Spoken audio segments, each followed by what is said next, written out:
Ano ang DAIM? Disbursement Account Enrollment Module o DAIM. Ito ang system kung saan pwede mong ilagay ang inyong bank account, e-wallet, o cash out outlet para sa diretsong mag-credit sa mga benepisyo o loan ng SSS. Bakit mahalaga ang DAIM? Mas mabilis at madali ang pag-release ng benepisyo o mas madali mong makukuha ang pera dahil diretso sa account mo. Hindi na po kagaya dati na tradisyonal na cheque ang ibibigay sa iyo at kailangan mo pang papalitan sa bangko. Mas secure dahil automatikong napupunta sa account mo yung pera. Unlike sa cheque na possible, pwedeng tumalbog. Sino ang pwedeng mag-enroll ng DAIM? Lahat ng kategorya, employed, self-employed, voluntary contributors, OFWs, pensioners, at employers. Kung may UMID ATM card ka, hindi na kailangan mag-enroll pa sa DAIM.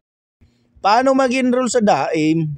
Maaari kayong mag-enroll ng inyong DAIM through online mga idol.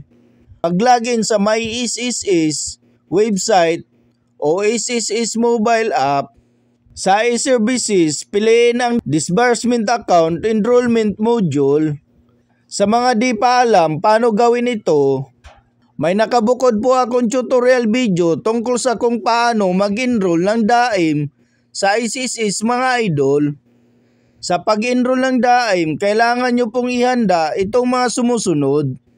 Bank account number, proof of account, picture ng valid ID mo, at selfie na hawak ang proof of account. Ano ang susunod pagkatapos mag-enroll? Makakatanggap ka ng email kung na-approve o na-reject. May dahilan kung rejected.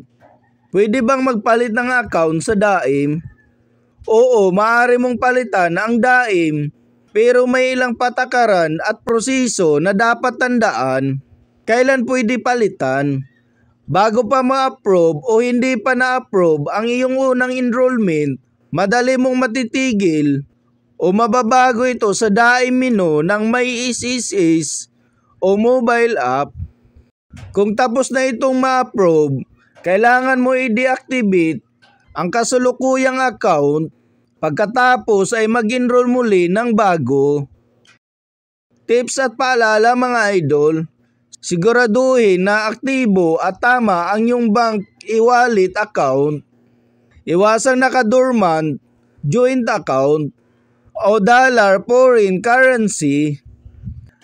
Kapag mali ang account number o proof, maaring madali ang release hanggang 30 days at kailangan mo ulit mag-submit.